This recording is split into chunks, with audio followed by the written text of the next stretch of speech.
ಇದೇನಿದು driver ಸೀಟಲ್ಲಿ ಕೂರ್ದೆ back ಸೀಟಲ್ಲಿ ಕೂತ್ಕೊಂಡು ಏನ್ ಮಾಡ್ತಿದೀನಿ ಅಂತ ಡೌಟ್ ಆಯ್ತಾ? ವಿಷಯ ಇದೆ. ರೀಸೆಂಟ್ ಆಗಿ ಒಂದು ಫೇಮಸ್ ಅಂದ್ರೆ ಟಾಪ್ 10 ಕಾರ್ ಆಕ್ಸೆಸರಿ ಶಾಪ್ ಅಲ್ಲಿ ಸೀಟ್ ಕವರ್ ನ ರೀಪ್ಲೇಸ್ ಮಾಡಿದೆ. ಆ ಕಾರ್ ಆಕ್ಸೆಸರಿ ಶಾಪ್ ಬಗ್ಗೆ ಹೇಳ್ಬೇಕು ಅಂತ ಹೇಳಿದ್ರೆ ಇನ್ಸ್ಟಾಗ್ರಾಮ್ ಅಲ್ಲೆಲ್ಲ ಫುಲ್ ಹಾವಳಿ ಮಾಡಿದವರು. ನೀವು ಒಂದು ರೇಟಿಂಗ್ ಕೊಡೋದಾದ್ರೆ ಬೆಂಗಳೂರಲ್ಲಿರುವಂತ ಟಾಪ್ 10 ಕಾರ್ ಆಕ್ಸೆಸರಿ ಶಾಪ್ ಅಲ್ಲಿ ಅವ್ರು ಬರ್ತಾರೆ. ಒಂದು ಮಾತೆತ್ತಂಗಿಲ್ಲ, ನೀವು ಇನ್ಸ್ಟಾಗ್ರಾಮ್ ಅಲ್ಲಿ ನೋಡಬಹುದು ಆಫರ್ ಇದೆ ಆಫರ್ ಇದೆ ಆಫರ್ ಇದೆ ಅಂತ ಹೇಳೋರು. ಅವ್ರ ಕೆಲಸದ ಬಗ್ಗೆ ಕಂಪ್ಲೇಂಟೇ ಇಲ್ಲ, ಅಷ್ಟ್ರ ಮಟ್ಟಿಗೆ ಕೆಲಸ ಚೆನ್ನಾಗಿ ಮಾಡ್ತೀವಿ ಅಂತ ಹೇಳೋ ಒಂದು ಕಾರ್ ಆಕ್ಸೆಸರಿ ಶಾಪ್ ಅವ್ರದ್ದು ಕೆಲಸದ ಬಗ್ಗೆ ನಾನು ಹೇಳಬೇಕಿತ್ತು. ಅದಕ್ಕೋಸ್ಕರ ಈ ವಿಡಿಯೋ ಮಾಡ್ತಾ ಇದ್ದೀನಿ. ಈ ಕಾರ್ ಸೀಟ್ ಕವರ್ ಹಾಕ್ಸ್ಬೇಕಾದ್ರೆ ನಾನು ಪರ್ಟಿಕ್ಯುಲರ್ಲಿ ಹೇಳಿದ್ದೆ, ನನಗೇನಂತ ಹೇಳಿದ್ರೆ ನನಗೆ ಸೀಟ್ ಬೆಲ್ಟ್ ಹಾಕುವಂಥ ಆಪ್ಷನ್ ಬೇಕೇ ಬೇಕು ಅಂತ. ಹಾಗೆ ಈ ಕಾರ್ ಸೀಟ್ ಕೂಡ ಫೋಲ್ಡಬಲ್ಲು.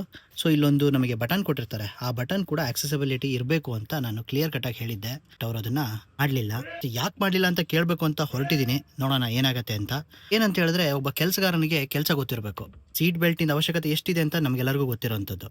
ಸೊ ಇವರು ಸೀಟ್ ಬೆಲ್ಟಿಗೆ ಹಾಕಕ್ಕೆ ಆಪ್ಷನ್ ಕೊಟ್ಟಿಲ್ಲ ಅಂತ ಹೇಳಿದ್ರೆ ಏನಾಗುತ್ತೆ ಹೇಳಿ? ಸೊ ನಾನು ಸೇಫ್ಟಿ ಬಗ್ಗೆ ಮಾತಾಡೋಣ, ನಾನೊಬ್ಬ ಮೋಟೋ ಬ್ಲಾಗರ್ ಆಗಿ ಸೀಟ್ ಬೆಲ್ಟ್ ನನಗೆ ನನ್ನ ಕಾರಲ್ಲೇ ಹಾಕಕ್ಕೆ ಆಪ್ಷನ್ ಇಲ್ಲ ಅಂತ ಹೇಳಿದ್ರೆ ಪ್ರಶ್ನೆ ಮಾಡ್ಬೋದು. ಅದಕ್ಕೋಸ್ಕರ ಮಾತು ಕೇಳ್ಕೊಂಬರ್ಬೇಕು. ಅವ್ರು ಏನಾದ್ರು ಮಾಡಲ್ಲ ಅಂತ ಹೇಳಿದ್ರೆ ನಾನು ಹೊರಗಡೆ ಮತ್ತೆ ಮಾಡಿಸ್ಬೇಕಾಗತ್ತೆ.